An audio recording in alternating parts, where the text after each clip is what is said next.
Hi, welcome. We're the Weirdos. Aunty-ji is a podcast by Weirdos Zine and the Collective. My name is Rajen Bhatt, and I'm a writer for Weirdos website. Weirdo exists to document and celebrate the experiences, perspectives, and contributions of South Asian people in alternative subcultures around the world. We do this through our print zine, articles on our website, events, and sharing stories via this podcast. In each episode of this podcast, one of our collective members interviews a South Asian creative to find out about their journey in the alternative scene and their career to date. Today we are speaking with Sahil Makhija, better known as Demonstealer. He's long been one of the pillars of the heavy metal scene in India, from being the vanguard of a fledgling metal scene to becoming one of the most visible and respected proponents today. Sahil has been integrated to the growth of the Indian metal community, and in 2000 he formed Demonic Resurrection, one of India's best known and biggest metal bands. But in 2011 he started India's first heavy metal cooking show called Headbanger's Kitchen. That is very cool. Welcome to the podcast. How are you doing? I'm good. Thank you for having me. I guess to get started, I've read a number of interviews about growing up in India and having huge challenges in anything from securing practice spaces, venues, to equipment. What was it like playing death metal in 2000, and how, what's changed? So when I got into the music scene locally in Bombay, the scene was largely dominated by cover bands. And most of the metal you were listening to was Iron Maiden, Metallica, Pantera, Sepultura. There was like one death metal band in the city, and maybe like one black metal band. Is Dying Grace from Mumbai? No, they're from Bangalore. Or they're from Bangalore, okay. Yeah. So in Mumbai, there was, and even in Bangalore, while there was a lot more original music there, it was still a largely cover-dominated scene across the country. It was unique for sure, but like especially at the bigger concerts, we faced a lot of trouble. And we weren't even like a great band, to be honest. We were 16-year-old kid, 17 years old, just playing in our first band. So we weren't the tightest band. I'd been playing guitar for like 2 years. I was not the most proficient guitarist or singer. So in hindsight, yeah, I was probably warranted, but like people didn't get the music, especially the bigger concerts, because anyway, they were there to listen to their favorite Metallica or Megadeth cover, or, maybe some more rock stuff. But largely like death metal was like, what is this? What is this guy growling? What are these songs? We don't understand them. So yeah, it was a lot of that. But in the underground space, we actually got a fair bit of respect, and we had a bunch of fans who came out for our, the smaller shows. And a lot of the older bands were pretty encouraging about what we were doing. So in terms of that, it was kind of like a mixed bag, which even today, I think if you threw us on a festival bill that was really big, maybe it wouldn't be as violent a crowd as back in 2000. Because at one show, we got like stones thrown at us and stuff. Yeah. so it wouldn't be as violent a crowd, but like, yeah, definitely you'd see the stage area empty out, and you'd have a handful of people watching us. Because it is an extreme form of music, and it's never going to quite hit the same way. I think because metal is very, very niche in India, it doesn't cause much of a ruckus about most things, because it's too small. Nobody cares. If you're doing something in the mainstream, then, you can get interference from a lot of people. I think the worst thing that happened was some festival in Goa got cancelled because some reporter went undercover and asked the organizer if he would be able to get drugs at the show. And the organizer said, I can't sell you any, but if you have some, you can smoke it there. So they sort of put that together with an article saying this satanic band, Demonic Resurrection, is coming. And Demonic is in Goa. Goa is a slightly more Christian community there. So it had a little more weight than it was Demonic Resurrection. So all that together got our show cancelled. But like that's probably like the worst thing that happened in terms of, being accepted or something like that. How did you connect to other underground musicians? I mean, I don't know if did you ever get into like tape trading and collecting and sending zines and stuff like that? Not as much as you would think. So I got a lot of stuff from my friends who were into metal, who got me into metal, and the scene in the local, in Bombay, was very small. So like I would meet other metalheads at my drum teacher's house, and I'd exchange stuff with them. I met a friend who would come to my house, and I would exchange CDs with Nolan from Cryptos when I would go to Bangalore for a show and I'd stay at a house, so we'd burn CDs in exchange. That was stuff we did, but like Zines and all, there weren't many. We had started our own, in fact, for our festival in 2004, where we did a little small printed Zine that we gave free with entry. And of course, I would collect Metal Hammer magazines. There would be like a local paper mart that would have like second-hand issues and stuff, which you could buy.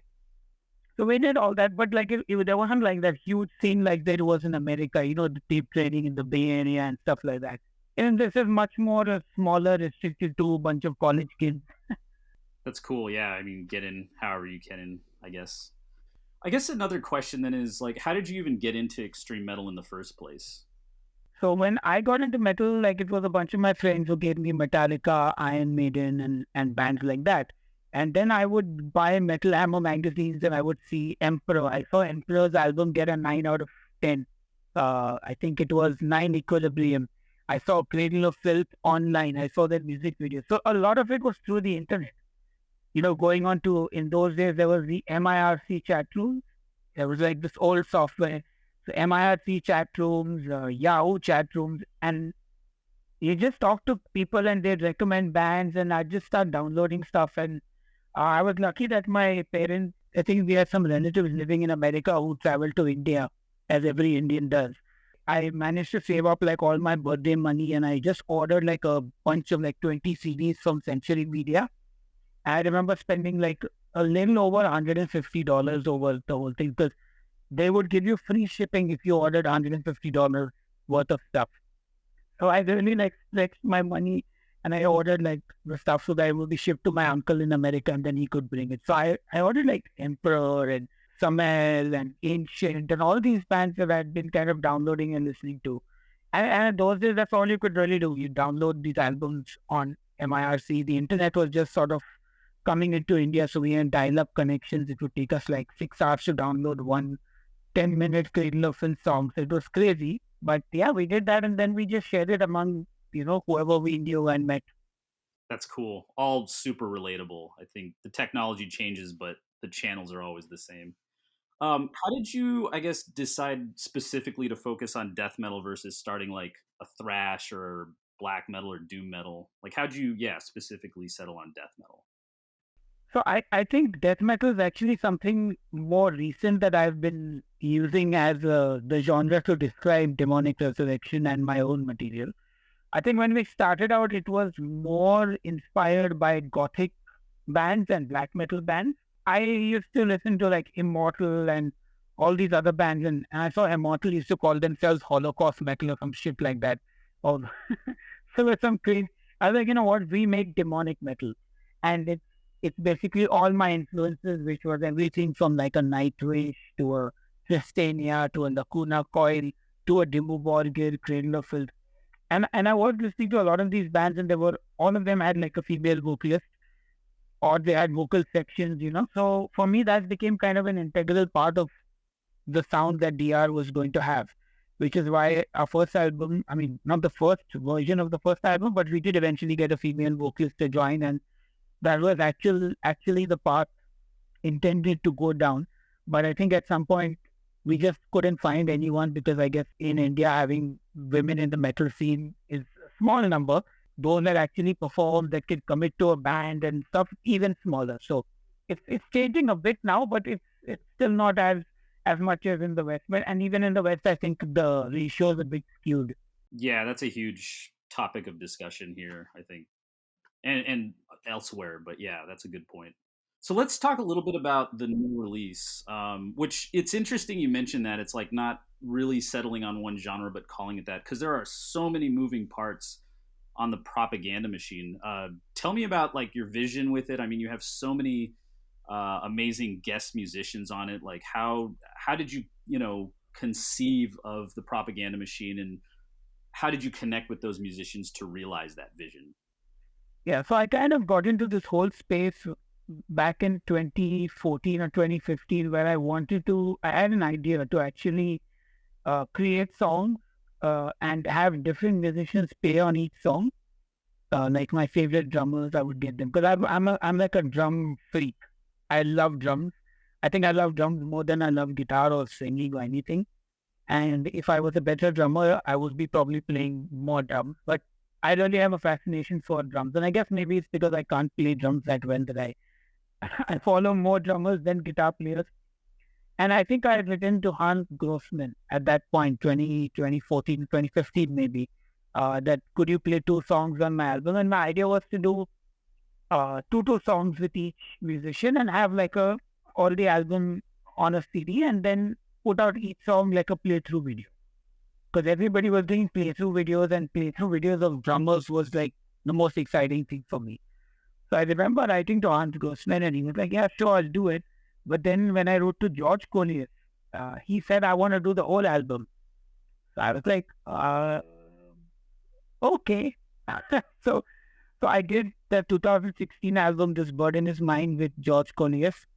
And after that, kind of organically went into the Last Reptilian Warrior, where I kind of really took this idea to the sort of next level, where I had 5 drummers on the album.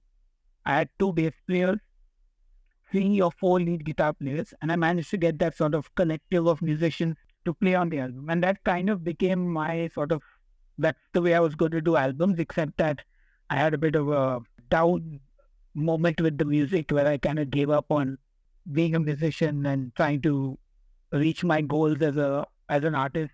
But then the pandemic kind of changed my whole perspective on life, and the fact that I have so much privilege and the ability to write music while there were so many people like who weren't even able to get a meal in the middle of COVID. So I did my 2020 EP on my own, but I had already started the process for the Propaganda Machine. I started writing to drummers. Hans Grossman had said yes. Sebastian Lancer had said yes. A little later on in 2020, James Payne, I think, said yes. And then finally in 2022, I confirmed Ken Bedeni and got his recording. So I had already started putting the pieces of that album together. But obviously it was going to take me time to do it. So that's why I did my 2020 EP all by myself. Actually, before the 2020 EP, I started another EP because I knew the album would take 2 years at least.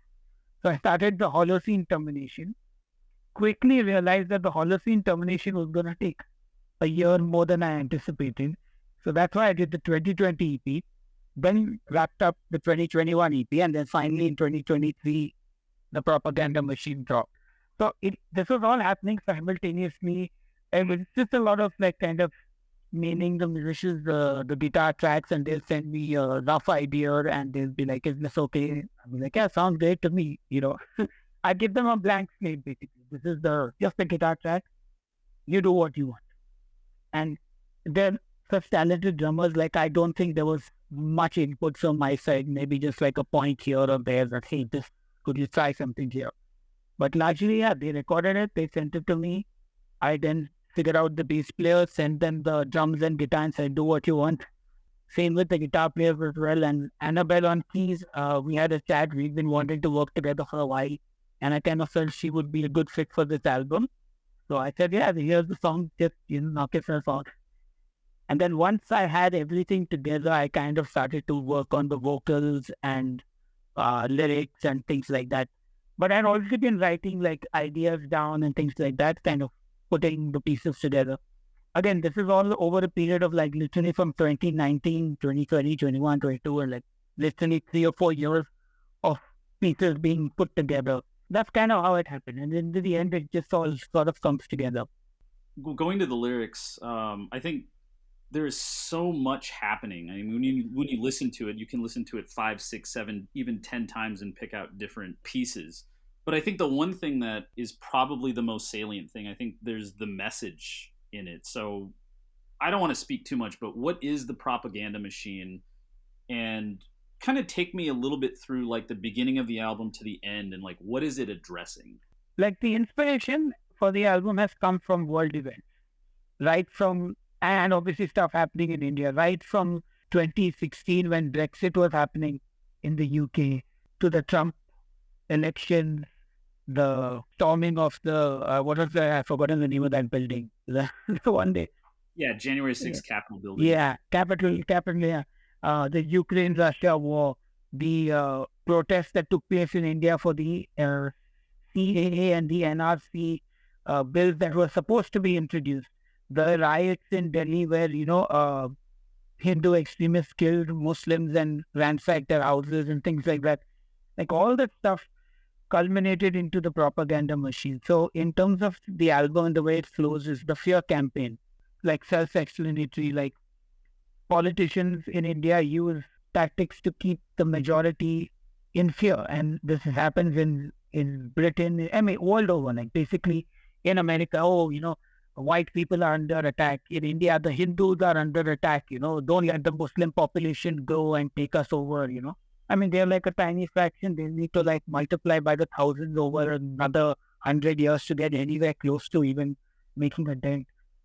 Similarly, in UK, when Brexit was happening, all the false promises from the politicians about how Brexit is going to be amazing and you'll all get your jobs back and all that.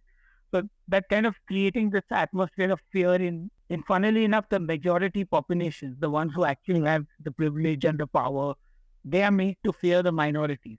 So that's kind of what the fear campaign is about. The monolith of hate, I mean, like basically you make them fear and then you make them hate, Like I have had so many arguments, fights about people just blatantly being hateful in things they say against certain religions or certain, based on people's race or whatever. And again, that's the same thing world over, right? It's in Britain, they make you hate the immigrants. In America, you hate black people, you hate Mexicans. Like it's just the hate is, and it's sold from such a young age now, It's basically, that's the weapon of choice. And the propaganda machine, the next song kind of just talks about the actual news. Like in India, the ruling party literally had like an IT cell where they have employed like probably like thousands of people who just create fake misinformation and they send it on WhatsApp to like thousands of people and they can get anything trending on Twitter in like a matter of minutes. And you can see it like they copy pasted across like hundreds of accounts, the same thing.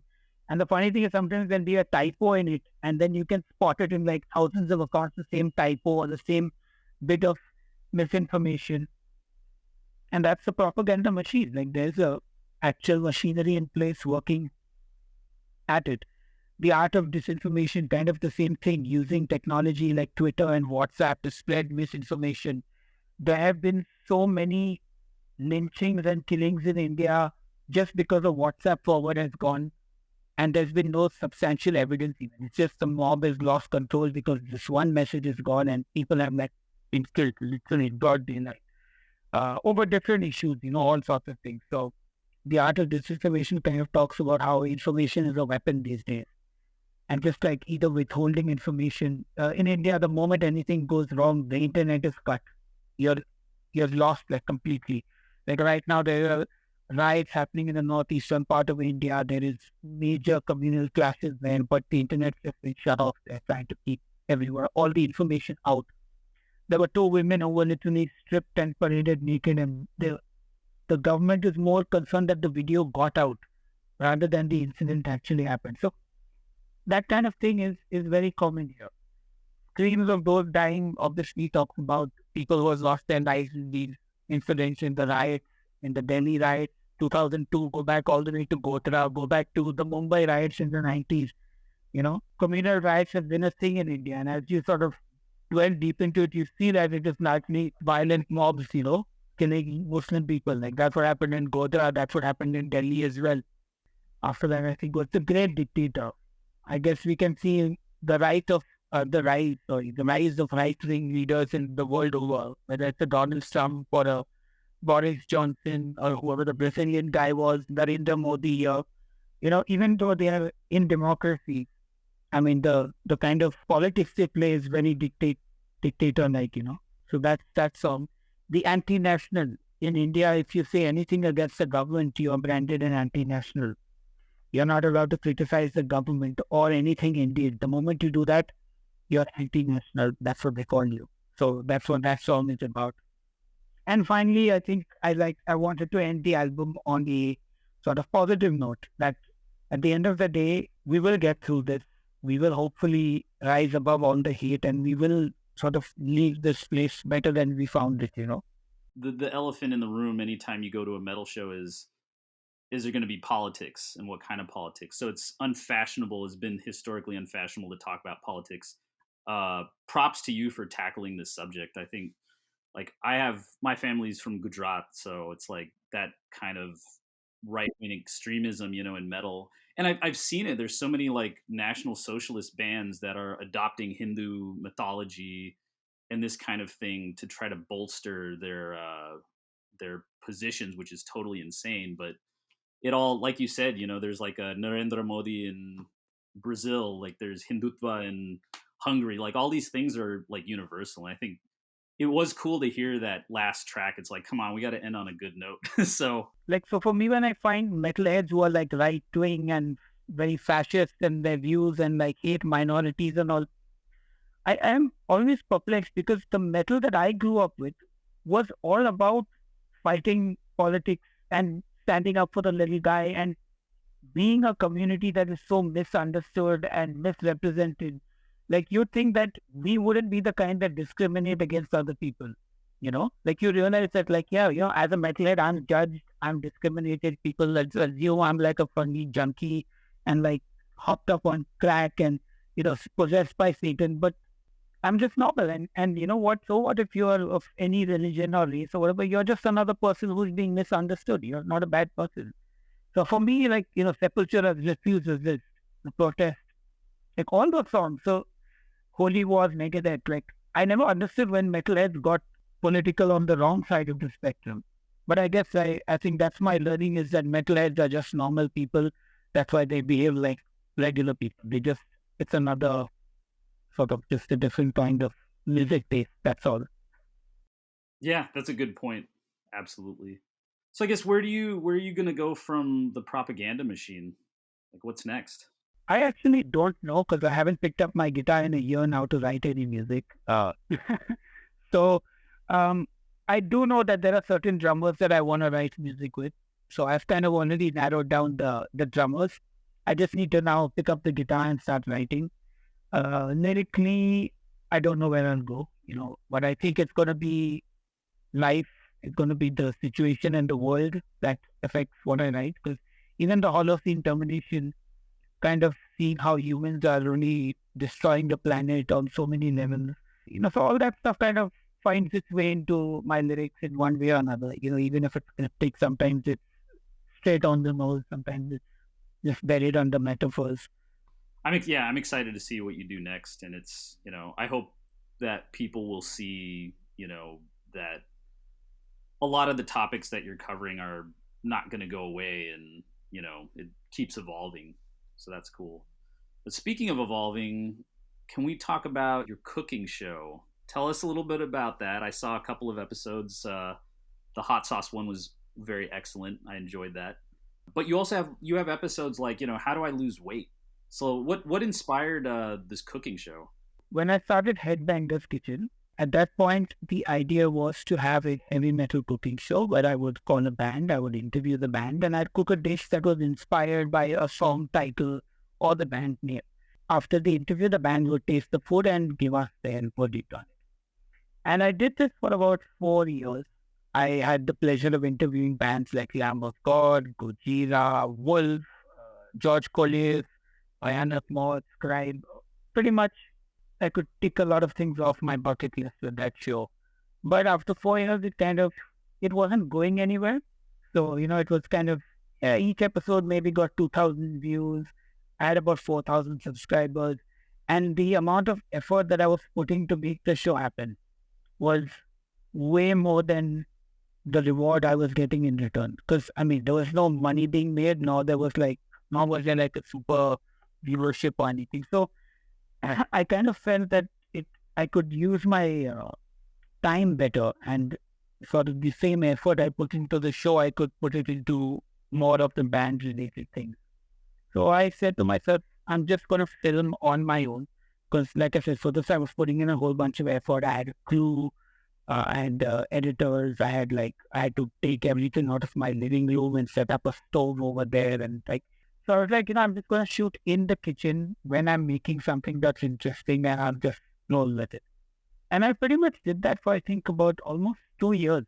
I had a few musicians on, local guys, to come and taste like a burger that I made. I'd interview them. And I was doing that. And I was happy with that. And then my friend lost about 40 kilos doing the keto diet. Then my wife followed the diet and she lost 20 kilos. And then she explained the whole diet to me and the science behind it and everything. And I said, let's do it. And I was making coffee with butter and coconut fat in it. And I was making pizza out of cauliflower. So I was like, I got to film these videos and put them up. It was my luck that at that point in time, the keto diet was starting to become really big in the US. And there were not many creators on YouTube that were actually doing keto recipes. And I think over the years, I had enough experience that my videos looked reasonably good. Because you see a lot of people doing recipes, but they look like they're in like a jail cell or something. It looks really bad. So I had a decent quality of video. I had recipes that were actually good, that people were enjoying. And there was a gap in the market that I was able to fill. So I actually, over the next year, actually built a fairly large, like that jump from 5,000 subs to 10,000 subs to 100,000 subs, just like I was signed by some YouTube company, and I think I left them in March of 2016 maybe, and they paid me $95. That's all I had earned from 2011 to 2016 March. For 5 years of YouTube, I got a check of $95. The next month, without them being on board with the new keto recipes, I made $100. I said, what? The next month, 150, 200, 250. And I'm just like, wow. And at some point, I was able to quit my job. And that became my job, making keto recipes full-time on YouTube. And I did that. I'm still a full-time content creator, but that's kind of where the channel evolved into the keto diet. So that's where all the how to lose weight and things like that started. And I sort of became like an authority in the keto community. I've authored 3 keto cookbooks. I really went into that world. And then at some point, keto kind of became unsustainable for me, and I started to move away from that. So now I do a slightly different style of recipes.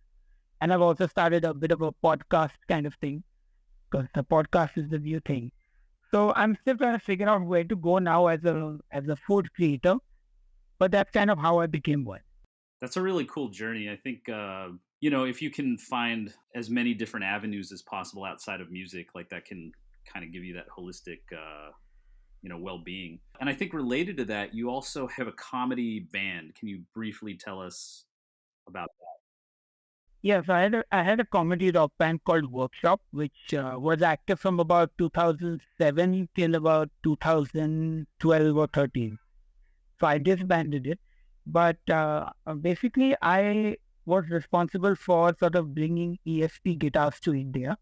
I worked with a music import company. So there's a company called Fataro's Music in India, and they import musical instruments, and they also have retail stores where they sell.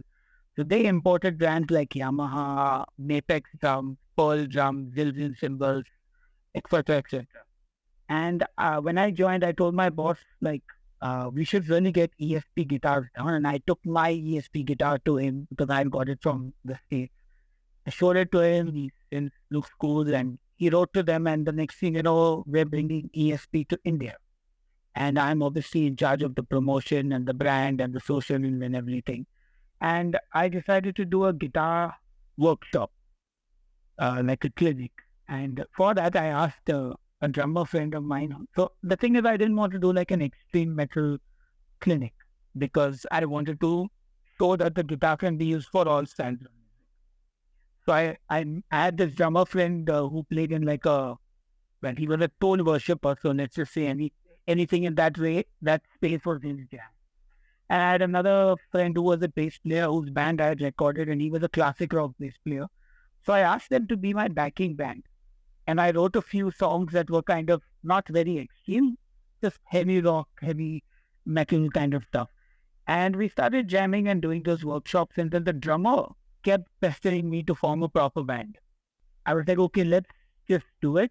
And I said, we'll call it workshop because we met at a workshop. And we did one like impromptu gig where literally made up songs on the spot, made gibberish lyrics, and it was a really hilarious show. Like we were goofing off, we were making fun. It was like almost like stand-up comedy and music together, except I was completely like rubbish. Like it was probably not very good, but people loved it for whatever reason. The energy was really good. So then I sort of said, look, if you're going to do this, let's do it properly. Let's get a stage attire. Let's like kind of have a thing going. And that's how kind of workshop came up. And we had the hard hats and the, broiler suits. And we looked for a neat guitar player who joined us. And then that's kind of how it went forward. Unfortunately, keeping bands together in India is not easy at all. So two of the members quit and we got another two members, one of whom was Devesh Dayal from Sky Harbor. And then he also left because I guess he had to spend time with Sky Harbor. Playing in a comedy rock band is not good for your metal image. So yeah, the band just kind of fell apart and it was just too hard to kind of find new members who will fit the vibe. And so I just let it go then. That's cool. It's nice to have a side project, one that's also not serious. What is one thing you wish like South Asian diaspora knew about the scene for extreme metal in India right now that they may not be aware of? Well, I think they may not be aware that the scene in India isn't as good as it might appear to be. Like it's a very complicated topic because I mean, look, obviously things are getting better. A lot more bands are starting to come down. They're starting to sort of build like a touring circuit. But in India, for the size of country that we are, metal music is very, very small. English music is even small, is also small. Like for example, if we did a lot of guitar clinics with Fatados when I was working with them, like Matthias Eklund from Sweden, Christoph Gordon from France. These guys, they endorsed Lady Amps and they were coming to India to do these workshops. We struggled to pull in 150 people in Bombay, for example. We'd have to do like 2 or 3 cities, and every city maybe you'd get like 100 people, 120, 150 if you're lucky. Same musicians in China, 400 people for a clinic. And there's a big social, economic sort of disparity in India, which sort of is what prevents people from getting into this genre of music. Like metal music is the music of the more well-to-do people in India, people who have access to the internet, who understand English music, who have over time familiarized themselves with drums and guitar. But your average working person, like your plumbers, your electricians, your taxi drivers, none of them would ever listen to metal. The instruments are expensive. There is definitely like a disconnect there.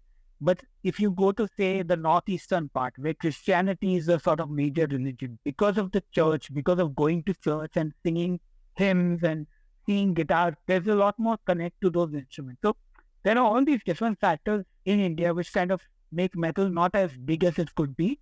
So even going to a concert, it's like a rich person's activity. If you're a working laborer class, you're going to a shady bar and drinking in the dark and going home and hopefully not beating your wife, like it's literally like that. So going to a concert is a very privileged person's thing. So it's not reached like the smaller cities. The smaller cities then don't have shows. So you have to like fly between the major cities in India. So you can do 5 or 6 cities, maybe if you're lucky. But like the cost is too much. So, unlike in America, somewhere where you can just drive around and you cover it on food. Here you have flights between every city. That means excess luggage. The Indian audience is not really used to buying merch and music and things like that because it's mostly kids who grew up in houses where music was distracting you from studies. So parents are not giving you money. You've only understood downloading. Now, of course, like things are slowly a little bit better, but again, it's not a big chunk of things.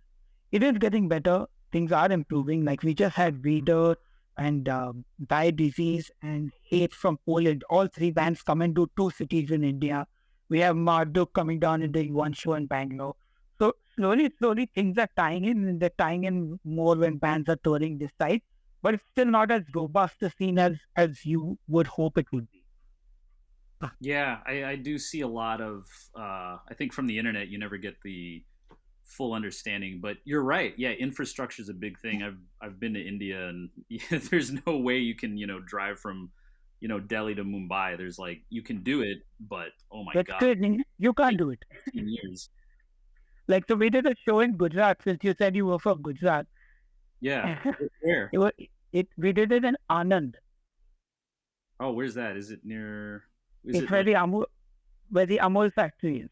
Oh, okay. It was the most batshit crazy show we have ever played. So you're talking about infrastructure. So when we reach the venue, first of all, the stage is like 6 inches from the ground. There's no drum riser, nothing. Do you remember tape recorders or hi-fi systems where you would have these red and black cables with like open wires that you would plug in to the back of the speaker? Oh yeah. That's what the PA was. It was 100 speakers, like a wall of them, created from all these different hi-fi systems, all wired into one mono system. It was hilarious. And there were all these wedding, like if you've ever seen an Indian wedding, you've seen like this throne that the bride and the groom sit on, right?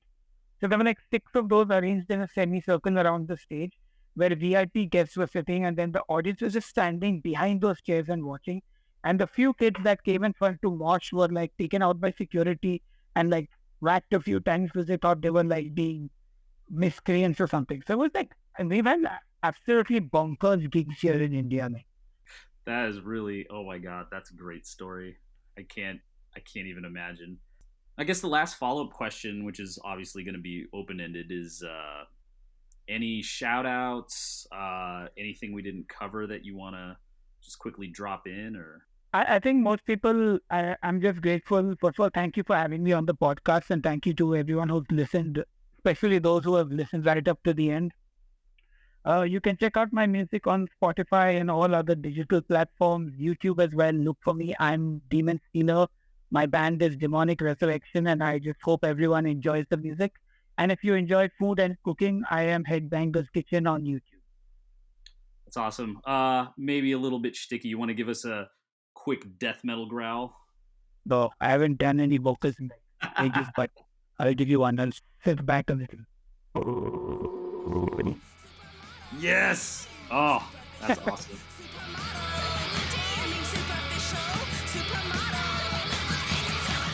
Thank you for listening to We Are the Weirdos, Aunty-ji, a podcast by Weirdo Zine and Collective.